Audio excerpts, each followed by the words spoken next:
Shri Gurubhyo Namaha Harihi Om. My namaskarams to you all once again. And as you all know, we are now traveling through the very beautiful Kriti of Shri Rajarajeshwara Tirtha Sripadangalavaru Mangalashtakam. And in that we have crossed the first Padya in the previous video, where the beautiful Paramatma, his family, and how we all are part of his family is being discussed. Now the second one, which we are going to know now, is about all the other devatas starting from Brahma. Paramatma is done with the first video, first shloka. And the second one, it is other devatas. And the third one is about a different set of people whom we will know when we are dealing with that later in this video. Now, first listen to the shloka, enjoy its beauty, and then we will know the meaning. Brahma वायुगिरीशेषगरुडा देवेन्द्रकामो गुरुश्चन्द्रार्कौ वरुणानलो मनुयमो वित्तेशविघ्नेश्वरौ नासत्यो निर्वृतिर्मरुद्गणयुताः पर्जन्यमित्रादयः सस्त्रीकाः सुरपुङ्गवाः प्रतिदिनं कुर्वन्तु no मङ्गलम्. So this shloka, as I already said, chronologically in a beautiful way, it talks about the various godheads and gods in Sanatana Dharma, starting from Brahma. Why Brahma? Because Brahma was the first jiva created by Paramatma. As discussed in the Bhagavata Purana, Brahma came out of the Nabhi Kamala of the Paramatma. That is why he is called as Kamala Bhuhu, even in the previous shloka. After Brahma comes Vayu. Vayu, as all of us know, is the god of air. But more than that, he is the one who is giving us life. That is why he is called as Mukhya Prana. He is the prana, pranic energy in us. That is Vayu. And then third is Girisha. Who is Girisha? Girisha is none other than Umapati, Uma Maheshwara or Shiva. He is the one who is being discussed third. Now, why am I going so fast? Because we need to know all the gods who are being discussed in this one Padya. And if I go into detail about each and every one, we will not be able to complete it probably within this day too. So, I will just give a small description about every god. You can, with your own interest, know more about them. Now, after Shiva comes Shesha. Shesha is Adishesha, who is the Paryanka of Paramatma. But more than that, he is also considered as Jnana Pratipadya. He is a personification of knowledge. And then Garuda is being discussed. Well, Garuda is the celestial vehicle of Bhagavan. More than that, he is also considered as a personification of Vedas. So, if you see, Bhagavan has both Garuda and Adisesha near him. So, thus proving that he is both Veda Pratipadya, the one who is shown by the Vedas, and the one who can only be known by Jnana, Bhakti and Vairagya. That is the beauty in this. After Garuda comes Devendra. Devendra is the king of gods and the Indra, the Raja of Amaravati Patana. That is Swarga. And then is Kama. Who is Kama? Kama is none other than the Manmatha whom we know, the god of love as he is called, but he is technically the god of desires. Desires can also be good.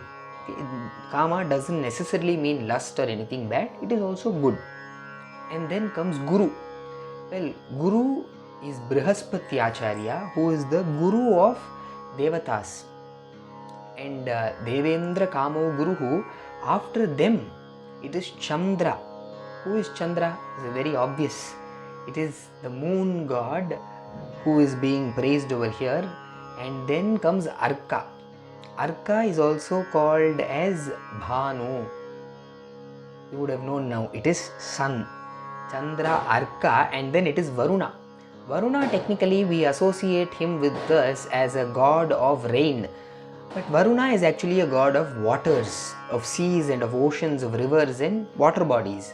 The god of rain will come later in the shloka. Chandrarko Varunanalo Manu Yamo. Manu is a very complicated post. It is technically like the Prime Minister or Chief Minister. We are in Kali Yuga, right? There are 4 yugas, as all of us would be knowing, all of you will know. It is Krita Yuga, Treta Yuga, Dwapara Yuga and Kali Yuga. Kali is the present Yuga. Now these 4 yugas put together are called as a Chatur Yuga. Now this is a cycle, it is repeated. Like this, when almost 71 Chatur Yugas have been repeated, then one Manvantara ends. What is a Manvantara? Manvantara is one period which is being reigned by one Manu. Like how our chief ministers and prime ministers have a tenure of 5 years, this Manu has a tenure of 71, approximately 71 Chatur Yugas. And 14 such Manus are there in one day time of Brahma, it seems. Now the current Manu, the current king is Vaivaswata Manvantara. Vivaswan is the king. It is sun. As sun is already being discussed in this shloka previously, we can understand that this Manu might mean the first Manu, the first Manvantara, the king of the first Manvantara, who is Swayambhuva Manu. So after Varuna, Manu Yama is the god of death and justice. He is the god of dharma. Vittesha Vigneshwarau comes next. Vitta means wealth. Vittesha, the god of wealth. Who is the god of wealth? We all will know. Kubera. Vigneshwarau. Vigneshwara, the god who, destroys all our obstacles. The first one to be worshipped. It is Ganapati. Vittesha Vigneshwarau Nasatyau Nirrutir Marut Ganayutaha. Nasatyau. The Ashwini Devatas are being praised next. After the Ashwini Devatas, it is Nirruti. See, Nirruti is one Dik Devata. He is a god associated to one direction. There are 8 directions and there are 8 Dik Devatas. There are Ashtadik Devatas and all the 8 of them are being praised over here. Yama is for the south and for north it is Kubera, for east it is Indra. Similarly, for each direction there is one Devata as the Abhimani. For southwest it is Nirruti and then comes Marudgana, it is Parjanya and Mitra. Now Parjanya is the one who is the god of rain. So in this one shloka we have discussed about the hierarchy and the beautiful compendium of different devatas who can be found through different Puranas and Upanishads. We have them all in one shloka. If you recite this, you will be, pleasing everybody and be getting what is the objective of the shloka, that is auspiciousness. Before auspiciousness, there is something very beautiful to be mentioned. Here, Rajarajeshwara Tirtha Sripadangaluru not only ends with the devatas, he also says, Sastrikaha. You should not leave them alone. You should praise them, you should worship them along with their wives. This is very important in Sanatana Dharma. Some of the female gods even outrank many of the gods. Mahalakshmi is above all of them. She is Jagannatha. So, Sastrikaha Surapungavaha, all those mentioned now, everybody whom, all the names that we have listened right now, they are all Surapungavas. They are the greatest among gods and they play a very major part in our day-to-day activity itself.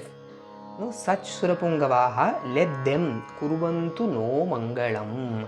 Let such gods give us auspiciousness and make our lives prosperous. So this is the beauty of the second shloka where the devatas are being discussed. And now we will be moving on to the third one, which is about the rishis.